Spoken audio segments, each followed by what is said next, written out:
शहर के बुद्ध पार्क में सभी केंद्रीय ट्रेड यूनियन और फेडरेशन 2 दिवसीय हड़ताल के चलते एक मंच पर एकत्र हुए। पहले दिन बड़ी संख्या में कर्मचारी एकत्र हुए और संयुक्त प्रदर्शन और सभा का आयोजन किया। इस सभा में एक्टू, बीमा कर्मचारी संघ, bank union Uttarakhand, Asha health workers union, BSNL, casual and contract workers union, क्रांतिकारी लोक अधिकारी संगठन, प्रगतिशील भोजन माता यूनियन, उत्तराखंड निर्माण मजदूर यूनियन आदि के प्रतिनिधि मौजूद रहे। इस दौरान वक्ताओं ने कहा कि अच्छे दिन, सबका साथ, सबका विकास जैसे नारे दोहराने वाले मोदी जी के नारे और वादे जुमले साबित हो चुके हैं। मोदी शासन में करोड़ों कामगार गरीबी और भूखमरी के दलदल में और ज्यादा डूब गए हैं। राष्ट्र के 77% संपत्ति 1% अमीरों के कब्जे में है।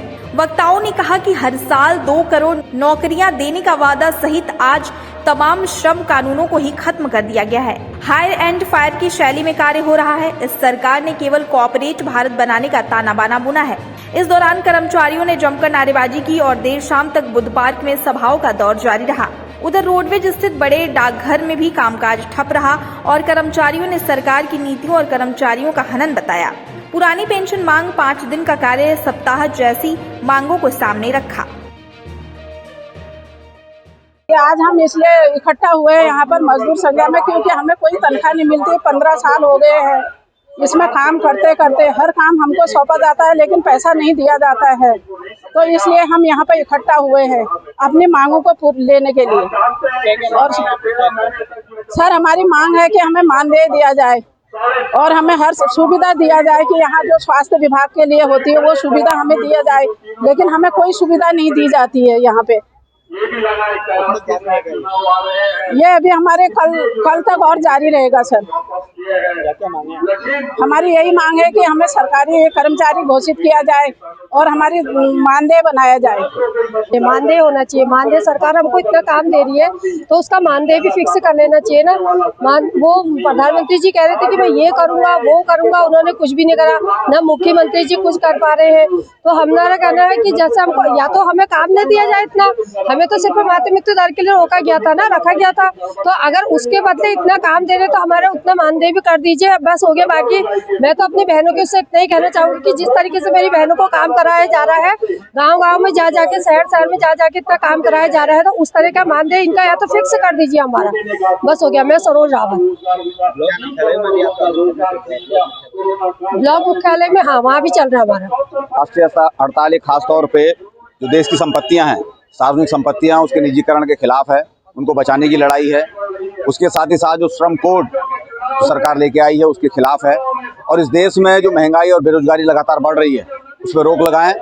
बेरोजगारी दूर करने के लिए जो खाली पड़े पद हैं उनमें भर्ती की जाए, महंगाई पर रोक लगाई जाए और जितने भी कामगार हैं उनको न्यूनतम वेतन 26,000 रुपया और 10,000 रुपये पेंशन की गारंटी की जाए।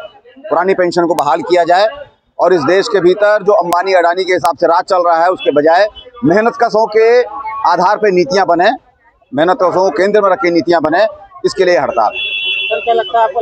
देखिए, ये तो बात सही है आपकी, परंतु ये भी बात सही है कि जन आंदोलन के बल पे जब लोग सड़कों पर उतरते हैं तो सरकारों को पीछे भी जाना पड़ता है।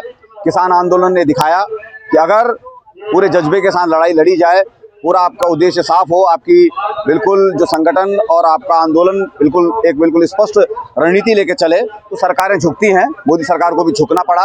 ये जरूर है कि अभी मोदी सरकार या भाजपा लगातार बार आ रही है, और उसके बावजूद ये भी है कि जो संघर्ष करने वाले लोग हैं, ये जो मेहनत कश लोग हैं, मजदूर वर्ग है, उसकी भी लड़ाई जारी है और ये लड़ाई जारी रहेगी जब तक कि ये जीत हासिल ना हो।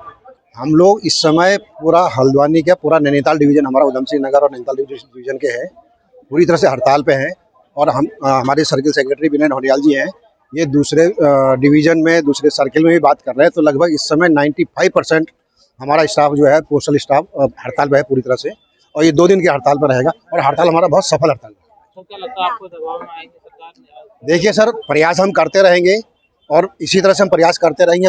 आज हमने 2 दिन के लिए किया हुआ है, हो सकता है कि भविष्य में हमें इसको लंबा भी ले जाना पड़े, लेकिन एक न एक दिन हम इसको मनवा के रहेंगे। हम सारे डाक विभाग के साथ ही पूरे इंडिया में हम 2 दिवसीय हड़ताल पे हैं और जो हमारी चार्टर ऑफ डिमांड में कई मांगे हैं, जिनमें से मुख्य मांगे हैं एनपीएस को स्क्रैप करके ओल्ड पेंशन को रिवाइव करना, 5 डे वीक्स और निजीकरण के खिलाफ हम सब यहाँ पे उपस्थित हुए हैं और सारे देश भर में हमारी हड़ताल है। ऐसी हमारी कई और मांगे हैं। और ये मांगे जब तक पूरी नहीं होंगी तो हम हमेशा अपने केंद्रीय आह्वान पर हड़ताल पे जाते रहेंगे। आज पहला दिन है हड़ताल का, 28 और 29 मार्च 2 दिन की हड़ताल है ये। आज पहला दिन है, कल और ये हड़ताल रहेगी।